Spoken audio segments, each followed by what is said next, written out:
Assalamualaikum warahmatullahi wabarakatuh. Alhamdulillahirabbil alamin, wassalatu wassalamu ala asrafil anbiya wal mursalin wa ala alihi washabihi ajmain. Kita bersyukur kepada Allah Subhanahu wa taala atas limpahan karunia-Nya sehingga kita semua masih hidup, sehat dan dimungkinkan untuk beraktivitas hingga saat ini. Salam dan salam mari sama-sama kita sampaikan keharibaan Nabi Muhammad SAW yang telah mengajarkan kita cara dan metode terbaik untuk beraktivitas agar selalu dalam hidayah Allah Subhanahu wa taala. Salah satu aktivitas yang mulai hari ini akan dimulai kembali insyaallah adalah Subuh Education. Subuh Education merupakan salah satu program unit pengembangan program pendamping mata kuliah agama Islam UP3AI Universitas Syah Kuala yang diperuntukkan bagi mahasiswa baru sebagai program akademik prasyarat mata kuliah pendidikan agama Islam. Subuh Education ini biasanya dilakukan secara langsung dalam bentuk tausiah subuh oleh para ustadz yang berkompeten di bidangnya. Namun kali ini karena kondisi yang belum memungkinkan, maka program ini akan dilaksanakan secara online untuk sementara. Secara konten materi tidak akan banyak perbedaan karena semua materi akan dipersiapkan terlebih dahulu dalam bentuk rekaman video dan kemudian diupload secara resmi pada akun YouTube UP3AI USK. Bagaimanapun harus kita akui bahwa metode pelaksanaan secara online ini sama sekali jauh berbeda, kurang seefektif dan seefisien dibandingkan pelaksanaan secara langsung. Filosofi dari program Subuh Education adalah bukan sekedar menyampaikan materi keagamaan, namun yang lebih penting juga menginstal kesadaran pada para peserta untuk merasakan eksistensi Allah Subhanahu wa taala. Hal ini sama sekali tidak akan tercapai jika tidak disertai oleh kesungguhan dari seluruh peserta. Oleh karena itu, meskipun tidak berlangsung secara offline, kami sangat berharap bahwa seluruh peserta mengikuti secara serius setiap materi dan sungguh-sungguh. Karena ini berhubungan dengan agama, suatu yang bukan saja menentukan arah serta kualitas hidup seseorang di dunia, tetapi juga menentukan kualitas hidup kita setelah kembali kepada Allah Subhanahu wa taala. Agama menuntut kesungguhan dan kesabaran. Allah berfirman di surat Ali Imran ayat 142, "Apakah kamu mengira bahwa kamu akan masuk surga, padahal belum nyata bagi Allah orang-orang yang bersungguh-sungguh di antara kamu, dan belum nyata orang-orang yang sabar." Inilah sebabnya program ini didesain untuk dilaksanakan pada subuh hari dan idealnya dilaksanakan secara langsung, offline, sehingga kesungguhan para peserta benar-benar terlihat dari usaha mereka untuk bangun subuh dan melangkahkan kakinya ke masjid untuk sholat berjamaah. Itu juga menjadi alasan mengapa sholat subuh itu sangat istimewa. Disebut oleh Allah dalam Al-Quran sebagai sholat yang disaksikan oleh para malaikat. Karena memang tidak banyak orang yang mampu melaksanakannya. Nabi bahkan menyebut sholat subuh berjamaah di masjid sebagai pembeda antara orang-orang Islam yang benar-benar dan orang Islam yang pura-pura. Oleh karena itu, sekali lagi, harapan kami kepada mahasiswa Universitas Syah Kuala beserta program Subuh Education khususnya untuk bisa mengikuti secara sungguh-sungguh sesuai dengan bimbingan dan arahan dari panitia, mentor, dan pengurus UP3AI USK. Kita berdoa semoga Allah selalu memberikan kita semua hidayah, rahmatnya, dan meridai semua rencana dan kegiatan kita. Amin ya rabbal alamin. Wassalamualaikum warahmatullahi wabarakatuh.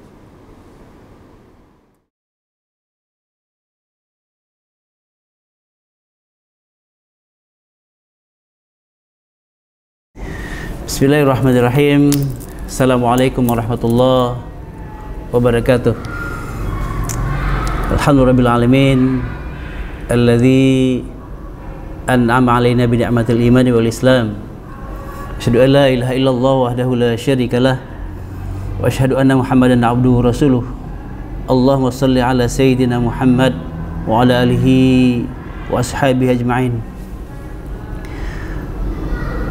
Pemirsa yang dirahmati Allah SWT, senantiasa kita memuji Allah, bersyukur kehadiratnya atas nikmat rahmat yang kita dapatkan yang luar biasa, tak putus-putusnya. Nikmat yang kita untuk menghitungnya saja tidak sanggup, apalagi kemudian kita berupaya membalasnya.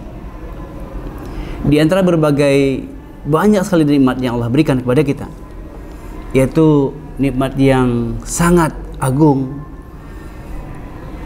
diberinya kita keimanan dan keislaman. Karena sungguh dengan keimanan dan keislaman ini kemudian menjadi berhargalah sekecil apapun amal kita.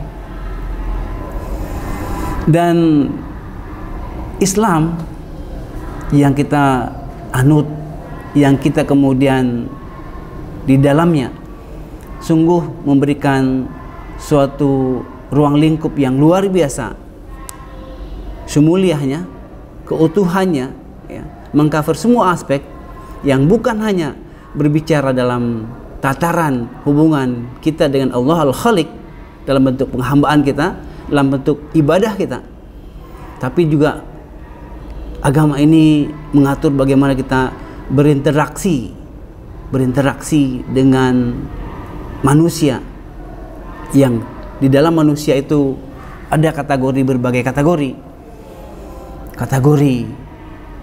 sesama manusia, kategori yang seiman, kategori yang lebih muda, kategori yang lebih tua, dan seterusnya. Di antara yang diatur dalam Islam, hadirin yang dirahmati Allah Subhanahu wa taala, bagaimana Allah menyuruh kita untuk berbuat baik kepada kedua orang tua. Penting dan agungnya berbuat baik pada orang tua. Kita coba bahas waktu yang singkat ini, yang mudah-mudahan ini akan mengingatkan kami kembali, karena kami juga punya orang tua. Kita semua punya orang tua, agar kita kembali memposisikan diri menjadi anak-anak yang baik, yang senantiasa mampu melakukan birrul walidain. Ada banyak hal yang tentu tidak mungkin dibahas semua dalam kesempatan yang sempit ini. Yang pertama, kalau kita melihat dalam sebuah riwayat tentang agungnya berbuat baik pada orang tua, kita akan ketemu salah sebuah hadis yang diriwayatkan oleh Jabir radhiyallahu an. Tatkala itu Rasulullah sallallahu alaihi wasallam naik ke mimbar, yang menjadi salah satu kebiasaan beliau untuk memberi tausiah, memberi amanah kepada para sahabat. Namun aneh hari itu, ketika beliau Rasulullah sallallahu alaihi wasallam menapaki satu demi satu anak tangga. Anak tangga pertama beliau mengucapkan amin, yang kedua juga beliau mengucapkan amin, dan anak tangga ketiga beliau juga mengucapkan amin. Sahabat yang tentu mereka tidak pernah lepas perhatiannya di setiap gerak-gerik Rasulullah SAW, mempertanyakan, ingin tahu lebih jauh. Kemudian mereka menanyakan, wahai Rasulullah SAW, apa gerangan kiranya saat engkau tadi menaiki tangga 1, 2, dan 3 dari mimbar, engkau mengucapkan amin? Rasulullah menjawabnya, wahai sahabatku, Jibril datang kepadaku dan berkata, celakalah seorang hamba yang mendapati bulan Ramadan namun dosanya tidak diampuni, maka aku mengucapkan amin. Kemudian Jibril meneruskan, celakalah seorang hamba, celaka seorang anak manusia jika mendapati kedua orang tuanya atau salah satu di antara keduanya masih hidup, namun keberadaan kedua orang tua tersebut tidak membuat dia masuk surga. Aku pun mengucapkan amin, kata Rasulullah. Rasulullah menjawab, melanjutkan, celakalah juga seorang hamba jika namaku disebutkan di hadapannya, namun dia tidak bersalawat kepadaku, dan aku juga mengaminkan doa Jibril tersebut. Sedang jemaah yang mulia, dua sosok yang teramat mulia, Jibril dan Rasulullah sallallahu alaihi wasallam, yang doanya kita sangat yakin tidak ada hijab. Ini didoakan oleh Jibril, diaminkan oleh Rasulullah sallallahu alaihi wasallam. Kita juga sangat yakin tidak ada hijab. Kita fokus yang kedua, pinta Jibril yang diaminkan oleh Rasulullah, bahwa sungguh celakalah hamba yang dia mendapati kedua orang tuanya yang masih hidup, namun tidak membuatnya untuk masuk surga dengannya. Sedang jamaah yang mulia, saat Jibril mengungkapkan doa tersebut dan diaminkan Rasulullah, tentu ini satu hal yang luar biasa, satu hal yang menjadi perhatian buat kita, satu pesan yang kemudian seharusnya menginspirasi kita bahwa inilah sebuah amal yang perlu kita prioritaskan. Nah, saat bicara bahwa doa Jibril tadi saat seorang hamba mendapati keduanya atau salah satu dari orang masih hidup, maka kita beralih melihat di surah Al-Isra. Allah memesankan, a'udzubillahi minasyaitonir rajim, wa qada rabbuka alla ta'budu illa iyyah wa bil walidayni ihsana. Dan telah ditetapkan, telah diperintahkan oleh Allah, alla ta'budu illa iyyah, agar kamu jangan menyembah kecuali hanya semata-mata kepada Allah Subhanahu wa taala. Wa bil walidaini ihsana, dan hendaklah kamu berbuat baik kepada kedua orang tuamu dengan ihsana. Berbuat ihsan, berbuat dengan sebaik-baik perbuatan. Ihsan, Allah menggunakan kata-kata superlatif, artinya sebaik-baik yang tidak ada kebaikan di atas itu. Ini tentu menjadi sebuah perintah yang bukan hanya kualitas, bukan hanya kuantitas, tapi Allah juga mengaitkan dengan kualitas bagaimana amal kita. Birrul walidain dengan ihsana, dengan sebaik-baik bir, sebaik-baik al-khair, sebaik-baik perbuatan yang kita miliki. Nah, maka saat kemudian ayat ini diteruskan, yang imma yablughanna 'indakal kibara ahaduhuma aw kilahuma fala taqul lahumā uffin.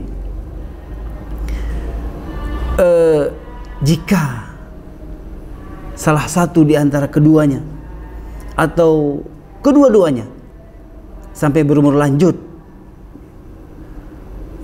maka dalam pemeliharaanmu jangan sekali-sekali kamu mengatakan uffin. Janganlah kamu katakan uffin. Tapi kata Allah, faqul lahumā wa la tanharhumā wa qul lahumā qawlan karīman. Para pendengar yang dimuliakan Allah Subhanahu wa taala, setelah Allah memerintahkan birrul walidain wa bil walidaini ihsana, dengan peringkat yang baik, kualitas yang baik, ihsana, bukan hanya memberi sesuatu tapi sesuatu yang terbaik, bukan hanya berkata yang terbaik, bukan hanya berinteraksi tapi berinteraksi yang terbaik, bukan hanya berdoa tapi berdoa yang terbaik, ihsana. Makanya dalam berbagai cerita kita bisa mendapatkan keutamaan. Ada seorang sahabat yang seperti disebutkan bahwa betapa dia tidak akan memberi makanan, memberi susu kepada anak dan istrinya kecuali telah memberikannya kepada kedua orang tuanya. Di saat yang lain kita juga mendengar bagaimana perilaku seorang sahabat yang demikian mengutamakan orang tuanya dibandingkan istrinya. Ihsana diutamakan. Nah, lebih detail Allah Subhanahu wa taala menyebutkan bahwa kalau kemudian mereka menjalani masa tuanya, baik satu maupun dua, baik salah satu maupun keduanya, yang kita juga faham saat seseorang berumur lanjut, maka mereka kembali perilakunya seperti masa kanak-kanak. Mereka perlu perhatian, mereka perlu dibantu, mereka perlu perlakuan khusus yang kadang-kadang memerlukan kesabaran, memerlukan tanggung jawab penuh kita, memerlukan kekhususan dari perilaku kita. Allah memperingatkan, wala taqul fala taqul lahuma uffin. Janganlah kamu berkata saja, yang tentu mereka mungkin tidak mendengarnya, tapi dalam bersitan kita, dalam nada halus kita mengeluh. Allah menyebutkannya itu sebagai sebuah kedurhakaan.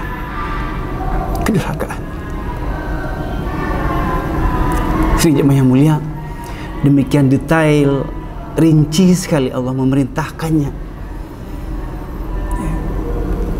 Allah lanjutkan firman surat Al-Isra 23 ini, wa qul lahuma qaulan karima. Gantilah ucapan-ucapan yang tidak baik dengan kata-kata yang qaulan karima, kata-kata yang mulia, kata-kata yang menyejukkan, kata-kata yang membuat harga dan predikat mereka memang ditempatkan sebagaimana mestinya. Sedang yang mulia, hari ini kita sering melihat bukan hanya kata-kata, tapi perilaku. Dipanggil tidak datang, diundang tidak dipenuhi, disindir pura-pura tidak mengerti, yang intinya pembangkangan. Naudzubillah. Allah menyebutkan bahwa berkata saja yang berdesis lemah tidak dibolehkan, apalagi dengan perbuatan yang itu akan membuat mereka dikecewakan. Para pendengar yang dimuliakan Allah Subhanahu wa taala, yang berikutnya kalau kita lihat, di samping yang tadi kita menemukan bahwa birrul walidain suatu yang sangat prioritas, tinggi amalnya. Yang kedua, kami ingin menyampaikan bahwa dalam sebuah hadis yang diriwayatkan oleh Al-Hakim disebutkan yang artinya bahwa setiap dosa akan ditunda, diakhirkan balasannya oleh Allah Subhanahu wa taala hingga yaumil qiyamah kelak, kecuali zalim, berbuat zalim, durhaka kepada orang tua dan memutuskan tali silaturahim. Yang untuk tiga hal ini Allah akan menyegerakan di dunia sebelum kematian. Makasih jemaah yang mulia, kita sering mendengar cerita sejak kecil, malah di berbagai masyarakat muncul cerita-cerita yang penuh ibrah, cerita legenda yang punya pesan moral sangat tinggi. Ada maling kundang di dalam budaya Sumatera Barat, ada Ahmad Ramanyang di budaya Aceh, dan kita juga yakin di berbagai ras yang lain juga dikenal cerita-cerita demikian, yang intinya memesankan dengan sangat kuat bahwa bagaimana kita jangan sampai kemudian durhaka kepada orang tua. Cerita-cerita legenda tadi itu langsung kemudian ditutup dengan kisah bahwa akhir riwayat anak yang durhaka itu akan menjadi batu, menjadi binatang yang tidak punya nilai, menjadi karang, menjadi sesuatu yang kemudian bisa kita lihat bekasnya, yang artinya mengupayakan bagaimana anak-anak kita punya kesan bahwa hal itu harus dihindari.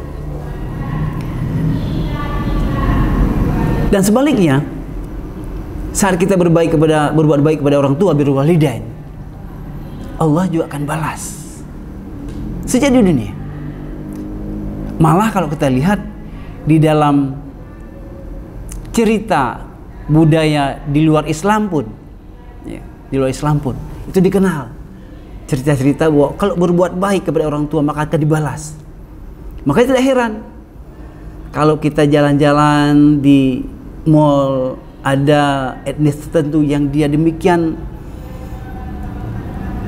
dengan penuh perhatian membawa orang tuanya, menggandeng orang tuanya,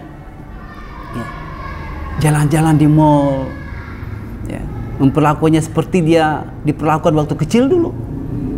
Atau di pemandangan yang lain kita bisa saksikan di restoran ada seorang anak demikian berbakti menyuapi orang tuanya yang sudah sepuh dengan penuh kesabaran. Dia yakin bahwa di balik itu ada rezeki, di balik itu ada balasan dari yang mereka yakini, kepercayaan mereka. Bukan Islam. Mereka demikian yakin dengan ajaran tersebut. Untuk kita yang kita juga sangat yakin sedang jemaah yang mulia, Allah masih menjaga kalamnya dalam Al-Quran bahwa wabil walidayni ihsana, atau tadi disebutkan bahwa bagaimana kita berbuat baik dengan ihsana, wabil walidayni ihsana, berbuat ihsan, perintah Allah. Ini harus kita lebih yakin lagi. Artinya saat kita melakukan sesuatu bukan hanya sekedar mungkin oleh orang lain difahami sebagai hukum karma, tapi kita memahami sebagai hukuman yang Allah akan berikan kepada kita, balasan yang terbaik saat kita berbuatnya yang terbaik atau kita sebaliknya. Sehingga sedang pendengar yang muliakan Allah, yang dimuliakan Allah SWT, maka kita tidak punya pilihan lain kecuali berbuat yang terbaik. Yang ketiga, sedang jemaah yang mulia, dalam hadis yang lain Rasulullah menyebutkan ridallah fi ridal walidain, bahwa ridha Allah terletak pada ridhonya kedua orang tua. Murka Allah juga tergantung murkanya orang tua. Rasulullah mengingatkan kita seolah-olah menafsirkan apa yang Allah firmankan di bawah ayat. Di antaranya a'udzubillahi minasyaitonir rajim wa'budullah wa la tusyriku bihi syai'a wa bil walidaini ihsana wa idza akhadna mitsaqa bani Israila la ta'buduna illallah wa bil walidaini ihsana. Ayat-ayat yang kami bacakan tadi terdapat di surat An-Nisa 36 dan surat Al-Baqarah 83, yang di situ Allah menggandengkan kebesarannya, kemuliaannya dengan orang tua. Allah memesankan bahwa jangan la ta'budu illallah, jangan kamu menyembah kecuali Allah, wa bil walidaini ihsana, dan kepada kedua orang tua berbuatlah ihsan. Diulang lagi. Ya, diulang lagi. Wa'budullaha wa la tusyriku bihi syai'a wa bil walidaini ihsana. Sembahlah Allah, janganlah engkau menyekutukannya dengan sesuatu apapun. Wa bil walidaini ihsana. Dan berbuat baiklah kepada kedua orang tua. Sedang jemaah yang mulia, betapa Allah posisikan kedua orang tua kita sangat mulia, sangat mulia.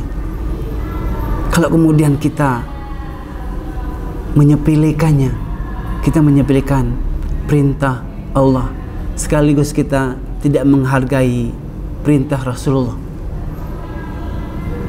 maka sedang jamaahnya mulia. Sebaiknya kita ikuti perintah Allah, sekaligus kita mengikuti perintah Rasulullah, dan kita bagaimana berbuat baik kepada kedua orang tua. Sidang jamaah yang mulia, tentu tidak akan habis-habisnya kita membahas banyak sekali keutamaan, fadilah dari perintah-perintah agar kita berbuat baik kepada orang tua. Sampai kemudian ada pertanyaan, kalau orang tua kita tidak berbuat baik kepada kita, kan tidak sedikit ya ada orang tua yang karena kondisi menitipkan anaknya kepada neneknya, kepada orang lain. Atau ada orang tua yang maaf justru berbeda keyakinan dengan kita. Namun pendengar yang mulia yang dirahmati Allah SWT, Allah tetap menyuruhnya kita berbuat baik kepada keduanya, selama tidak kita diperintahkan untuk berbuat maksiat kepada Allah SWT. Sedang jemaah yang mulia, apa yang harus kita lakukan saat kemudian kita ingin memenuhi hajat kita, menyampaikan pesan Rasulullah, memenuhi perintah Allah Subhanahu wa taala? Tentu ada banyak sekali. Di antaranya yang pertama, bersegeralah memenuhi perintahnya. Bersegeralah, ya. Bersegeralah, saya ulangi, bersegeralah memenuhi perintahnya selama tidak bertentangan dengan syariat dan akidah. Apapun diperintahkannya. Ada kalanya kita melihat bahwa seolah-olah perintahnya kecil, hal yang sepele, maka itu pun harus kita ikuti perintahnya. Apalagi yang besar, apalagi yang besar. Nah, bukankah kita hari ini tidak lepas dari perintah-perintah orang tua? Mereka memerintahkan kita untuk melaksanakan sekolah, menyelesaikan kuliah dengan tepat waktu. Memerintahkan kita agar berbuat baik, melaksanakan sholat tepat waktu, beribadah dengan baik, sholat berjamaah, tilawah, dan berbagai kegiatan-kegiatan lain. Perintah kedua orang tua yang baik dan relevan sesuai dengan perintah Allah dan Rasulnya juga. Maka sungguh itu tidak beralasan sama sekali kalau kemudian kita menundanya. Justru sebaliknya, sedang jemaah yang mulia, ya, kita dengan melaksanakan perintah Allah yang baik tadi, itu sekalian akan sekaligus membahagiakan kedua orang tua. Bukankah sebuah kebahagiaan yang luar biasa saat orang tua kita mendengar keberhasilan kita, keberhasilan dalam studi kita, keberhasilan dalam hidup dunia kita yang mudah-mudahan juga akan mensupport akhirat kita, kebahagiaan dalam ibadah kita, kebahagiaan yang luar biasa. Ada anak yang mereka wisuda, bahagia orang tuanya. Saat kemudian ada anak yang lain di wisuda, hafiz, hafal 30 juz. Luar biasa lagi orang kedua orang tua. Ya. Ada anak yang kemudian mampu berbuat yang terbaik, bermanfaat untuk masyarakat, dikenal oleh masyarakat sebagai orang baik, bahagia dari orang tua. Ini sedikit yang mulia yang kemudian itu juga bagian birrul walidain. Saat kita berbuat baik, maka bagian dari birrul walidain kita kepada kedua orang tua kita. Yang ketiga sedikit yang mulia, bagaimana khudu' dan tawaduknya kita kepada kedua orang tua. Rendahkan diri, rendahkan hati, buatlah yang terbaik ya kepada keduanya, mengutamakan keduanya sedangnya yang mulia di atas yang lain siapapun dia. Jangan tunda memenuhi panggilannya. Jangan kesibukan kita menyebabkan terdindingnya kita untuk datang menjenguk, mengurangi frekuensi silaturahim, bertegur sapa atau sekedar menelpon kedua orang tua kita. Jangan sedikit yang mulia. Ya. Sediakan waktu khusus, agendakan dia. Ada yang sebulan sekali, kalau harus kunjungan, nelpon, bisa sehari sekali, seminggu sekali, 3 hari sekali. Untuk hal yang penting bisa minta izin kepada keduanya. Yang berikutnya minta izin kepada kedua. Sekecil apapun minta izin kepada keduanya. Minta doa kepada mereka. Minta agar mereka merestui sekecil apapun yang akan kita lakukan. Sering jemaah yang mulia. Sebesar apapun kita, sehebat apapun kita, sesukses apapun kita, setinggi apapun jabatan kita, kita tetap anak mereka. Posisikan kita sebagai anak mereka. Datangi mereka, minta doa restu mereka, minta keizinan mereka terhadap hal yang kita lakukan.